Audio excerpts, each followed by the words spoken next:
Hey peeps, so here I am wearing a hat with a very fun, very thick and squishy double-sided brim. And so today I'm going to show you how to make that double-sided brim. Now, in an earlier video, I demonstrated the provisional cast-on that sort of sets up the ability to make this double-sided brim. And so in this video, I'm going to show you how to take those provisional stitches and knit them together with the working stitches in order to fold up that brim and make it double-sided. And so here's another piece that I'm working on. This is actually the piece that I'm going to be demoing in the videos.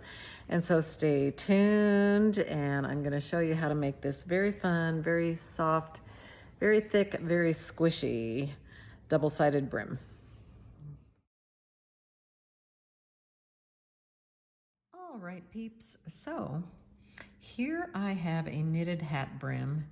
It's knitted in a twisted 1x1 rib.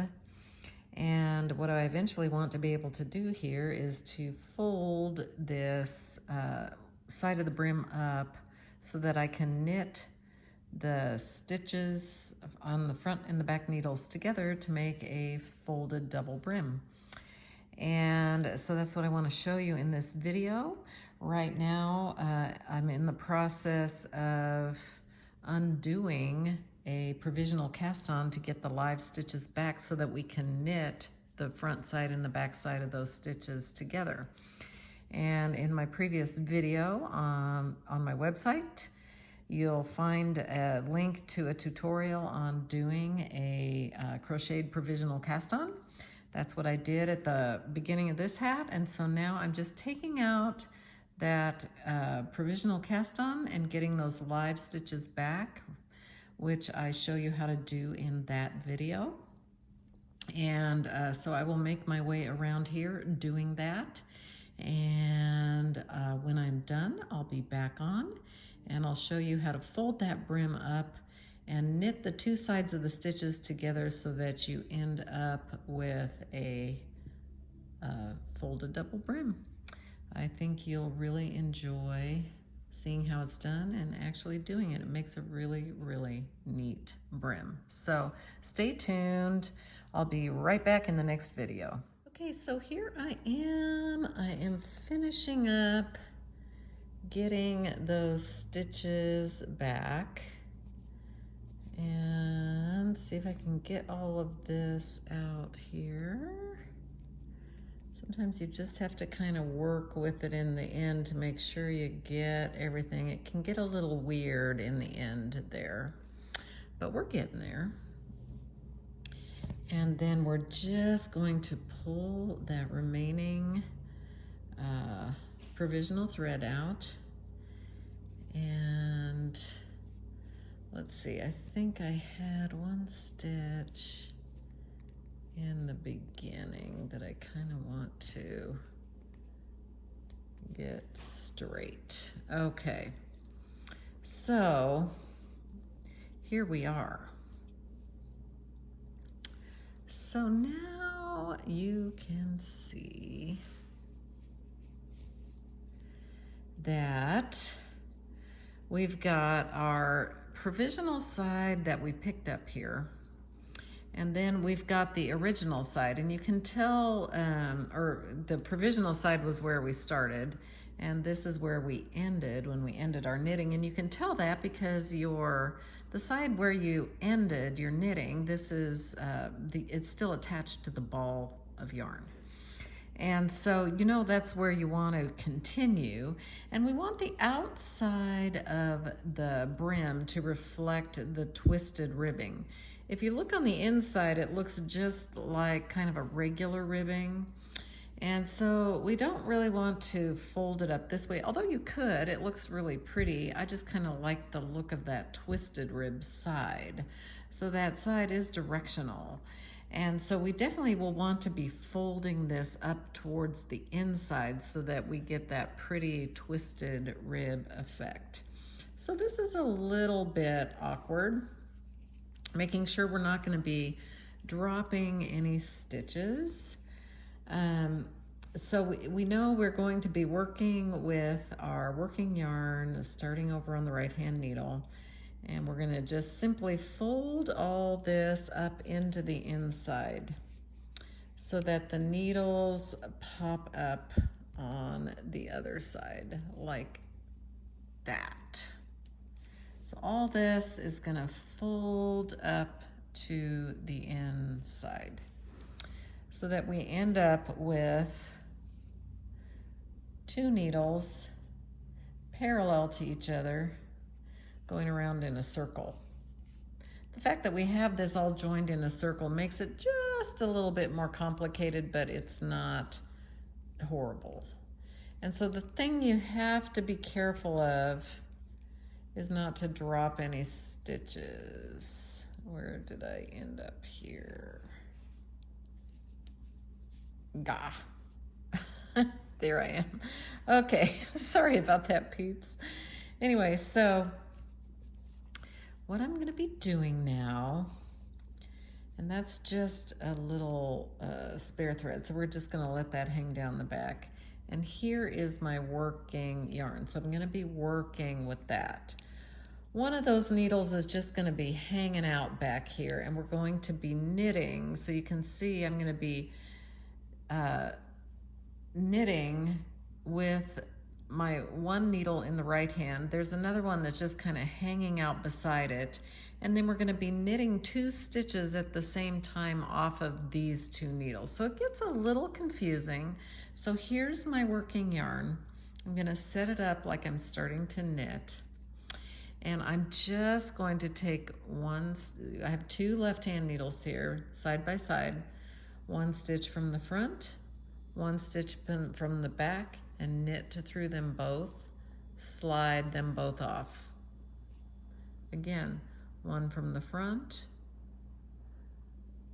1 from the back. You can see I can get that twisted there, 2 stitches. I've gone through both the front and the back needle, and I'm just taking a knit stitch through both, and that's knitting them together. So that's gonna start creating a little seam and these 2 sides will get seamed together as I'm knitting those together. It just seams those 2 sides together. And I'm just going to continue working my way around. You take this very slowly, stitch by stitch, being very careful when you slide them off that you're not sliding off more than just those 2 stitches. When you slide them off, everything underneath kind of wants to follow. And so you'll see what's happening here is that I'm getting this double-sided brim effect. Here's the part that I've done, and it's all seamed together as if it's one piece. So I'll continue doing this for just a little ways further. And you'll notice this in the pattern, when you finish the ribbing, it calls for 1 row of knitting. That's what we're doing here. We're doing that simultaneously with knitting this together. So we just treat this seaming row as that 1 knit row, because that's what it is. Even though we're knitting 2 stitches together, it's still a knit row in the pattern. You can see it right there. And so then when we're done, we'll just carry on with our pattern. After that knit row becomes 4 purl rows, we'll just continue on with our 4 purl rows. By that time, we'll have it off of all of these needles. It'll be back onto 1 needle, all seamed together with a single rib. So here we've gone a little further, and you can kind of see how pretty that is. It's just this beautiful double rib. So it's kind of exciting. I'm going to finish this up, and then I'll show you how we just continue on with the pattern. So stay tuned. Hey peeps, so now I'm just finishing up knitting these 2 sides together. I have 3 more stitches on the back to finish off here, just like so. Get that off. And let's see, there's one and one left. And there we are. So we are done with that holding needle. And now we've gone all the way around and we've knit all the back stitches together with the front stitches, and that has created this lovely twisted, ribbed, double-sided brim. And we're back on one needle with just one row of stitching. And now we're ready just to continue on as normal with our pattern. It'll feel a little weird because this brim is kind of thick, but it's super squishy and super fun feeling and very, very stretchy. Fun, it's fun to wear a hat like that. So anyway, so here we are. That was the knit row in our pattern. Oops, that's my tail. I've got to make sure you grab the working yarn here. And we are ready now for 4 purl rows. And so I think I lost my marker, but anyway, I'll find that. And here we go. So we just start out then, and we just continue our pattern just as if everything is normal. And so we have this lovely double-sided brim, and now I'm launching off into my first purl round. And that's it. Now you just continue knitting that hat just like normal. You can see a beautiful purl round there. We'll have 4 purl rounds, 4 ribbed rounds, 4 purl rounds, and finish off your pattern. But then you have this gorgeous twisted rib double brim, and that's how you do it. Good luck with that. Let me know if you have any questions, and we'll see you in the next video of whatever that happens to be.